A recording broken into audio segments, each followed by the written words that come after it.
माननीय अध्यक्ष महोदय, हिमकेयर योजना अच्छी थी। भ्रष्टाचार कितना ज्यादा हिमकेयर योजना में हुआ, मैं तो इनको बताना चाहता था। और ये मुझे पता था कि भ्रष्टाचार से पहले जो हिमकेयर योजना में हुआ है ये वॉकआउट करेंगे। और मैंने कई बार कहा 1000 करोड़ रुपया आपका हिमकेयर योजना में आपने खर्च कर दिया। हिमकेयर योजना हिमाचल के लोगों के केयर के लिए बनाई थी कि जो हॉस्पिटल नए नए खुले थे उन हॉस्पिटल के संचालन के लिए बनाई थी।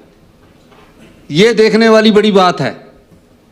और मैं कह सकता हूं दावे के साथ कि जितने भी हिमाचल प्रदेश में जो एमबीबीएस डॉक्टर करके अपना हॉस्पिटल खोला उनको भी हिमकेयर के एम्पैनलमेंट में रजिस्टर्ड कर दिया गया, एम्पैनल कर दिया गया।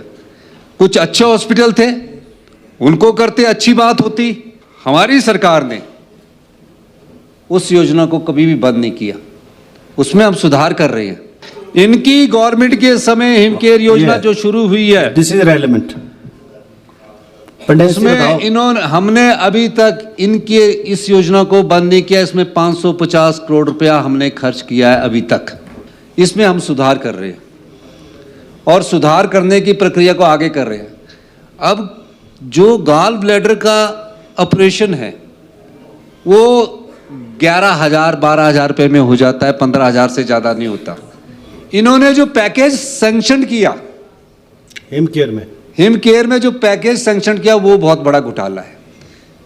सारी शॉप्स जो है, जितनी भी मेडिकल शॉप जिसने शुरू में स्टार्ट की, जिसकी 10,000 की सेल थी, हिमकेयर योजना से 1 लाख की सेल होगी। और जिसकी 1 लाख की सेल थी और कोई ऐसा एम्पैनलमेंट नहीं, सभी शॉप्स को एम्पैनल कर दिया गया। अब मैंने ये जानकारी प्राप्त की कि हिमकेयर योजना का लाभ किस किस जिला को दिया। मैपिंग स्टार्ट है, उसकी शुरुआत की, मैपिंग स्टार्ट है। अब पता लगा कि सिर्फ हिमकेयर योजना का लाभ जो है वो कौन लोग उठा रहे हैं। और मैं आपको कह सकता हूं दावे के साथ, भाई भतीजावाद इसमें किया गया है। पूर्व मुख्यमंत्री जी ने नेयर चौक में एमआरआई की मशीन नहीं लगाई, एमआरआई की मशीन बाहर रखी है, प्राइवेट में रखी है, और हिमकेयर योजना से उसके लाभ उठा रहे हैं। प्राइवेट को इन्होंने लाभ देने के लिए, अपने राजनीतिक कार्यकर्ताओं को लाभ देखने के लिए हिमकेयर योजना स्टार्ट करी है। गरीब के इलाज के लिए हमारी सरकार हमेशा से तत्पर रही है। हमने कहा अगर कोई गरीब आदमी, कोई भी गरीब 1000 करोड़ रुपया हिमकेयर योजना में आपने खर्च कर दिया। हिमकेयर योजना हिमाचल के लोगों के केयर के लिए बनाई थी कि जो हॉस्पिटल नए नए खुले थे उन हॉस्पिटल के संचालन के लिए बनाई थी। यह देखने वाली बड़ी बात है। और मैं कह सकता हूं दावे के साथ कि जितने भी हिमाचल प्रदेश में जो एमबीबीएस डॉक्टर करके अपना हॉस्पिटल खोला उनको भी हिमकेयर के एम्पैनलमेंट में रजिस्टर्ड कर दिया गया, एम्पैनल कर दिया गया। कुछ अच्छे हॉस्पिटल थे, उनको करते अच्छी बात होती। लेकिन हिमकेयर योजना से प्राइवेट, हमारी सरकार ने उस योजना को कभी भी बंद नहीं किया, उसमें हम सुधार कर रहे हैं।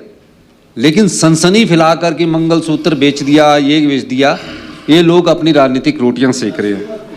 इनकी गवर्नमेंट के समय हिमकेयर योजना जो शुरू हुई है, दिस इज रेलेवेंट, इसमें इन्होंने, हमने अभी तक इनके इस योजना को बंद नहीं किया। इसमें 550 करोड़ रुपया हमने खर्च किया है अभी तक। अब जो गॉल ब्लैडर का ऑपरेशन है वो 11,000-12,000 रुपये में हो जाता है, 15,000 से ज़्यादा नहीं होता। इन्होंने जो पैकेज सैंक्शन किया हिमकेयर में जो पैकेज सैंक्शन किया वो बहुत बड़ा घोटाला है। सारी शॉप्स जो है, जितनी भी मेडिकल शॉप जिसने शुरू में स्टार्ट की, जिसकी 10,000 की सेल थी, हिमकेयर योजना से 1 लाख की सेल होगी। और जिसकी 1 लाख की सेल थी और कोई ऐसा एम्पैनलमेंट नहीं, सभी शॉप्स को एम्पैनल कर दिया गया। अब मैंने ये जानकारी प्राप्त की कि हिमकेयर योजना का लाभ किस किस जिला को दिया। मैपिंग स्टार्ट है, उसकी शुरुआत की, मैपिंग स्टार्ट है। अब पता लगा कि सिर्फ हिमकेयर योजना का लाभ जो है वो कौन लोग उठा रहे हैं। और मैं आपको कह सकता हूं दावे के साथ, भाई भतीजावाद इसमें किया गया है। पूर्व मुख्यमंत्री जी ने नेयर चौक में एमआरआई की मशीन नहीं लगाई, एमआरआई की मशीन बाहर रखी है, प्राइवेट में रखी है, और हिमकेयर योजना से उसके लाभ उठा रहे हैं। प्राइवेट को इन्होंने लाभ देने के लिए, अपने राजनीतिक कार्यकर्ताओं को लाभ देखने के लिए हिमकेयर योजना स्टार्ट करी है। गरीब के इलाज के लिए हमारी सरकार हमेशा से तत्पर रही है। हमने कहा अगर कोई गरीब आदमी, कोई भी गरीब आदमी अगर उसके पास हिमकेयर का कार्ड नहीं बना है, एमएस और उसका प्रिंसिपल और जोनल हॉस्पिटल का प्रिंसिपल उसका 100 कार्ड बना सकता है। साल में 4 बार हिमकेयर योजना को हम रेगुलेट कर रहे हैं। हम 3000 करोड़ रुपया हेल्थ केयर पर खर्च करेंगे। और मैं आपको दावे के साथ कह सकता हूं, मैं आज इस सदन को आश्वासन देना चाहता हूं, 1 साल के अंदर हिमाचल प्रदेश के सभी मेडिकल कॉलेज में और अगले साल सभी जोनल हॉस्पिटल्स में हम हाई एंड मेडिकल टेक्नोलॉजी जो एम्स में मिलती है वो उपलब्ध करवाएंगे। और इस दिशा में हम आगे बढ़े हैं, हम अपने पैसे को कट मार के गरीब और आम इंसान को इलाज देने के लिए कि उसका डायग्नोज ठीक हो, उस दिशा में हम आगे बढ़े। रोबोटिक सर्जरी उसका एक उदाहरण है। अभी तक सरकार ने जिसके भी चाहे 50 मीटर लगे हैं, 100 मीटर लगे हैं या 10 मीटर लगे हैं, किसी की सब्सिडी भी बंद नहीं की है। हमने अभी सभी के चाहे कितने भी मीटर हैं एक परिवार में, उसको 125 यूनिट पर मीटर पर बिजली सब्सिडी मिल रही है। और जो 50 रुपया मीटर का किराया था वो भी सरकार ने अभी तक किसी का बंद नहीं किया है। एक तो मैं स्पष्ट कर देना चाहता हूँ, हमने सिर्फ एक अपील की है कि स्वेच्छा से जो व्यक्ति छोड़ना चाहते हैं वो अपनी सब्सिडी को छोड़ सकते हैं। बीपीएल फैमिली जो है उसमें एक परिवार के 79 मीटर है, उनको सबको भी 125 यूनिट फ्री मिल रही है। एक में 75 है, उनको भी फ्री मिल रही है। एक में 70 है, तो तकरीबन ऐसे कई बीपीएल के फैमिलीज हैं, उनको भी फ्री मिल रही है।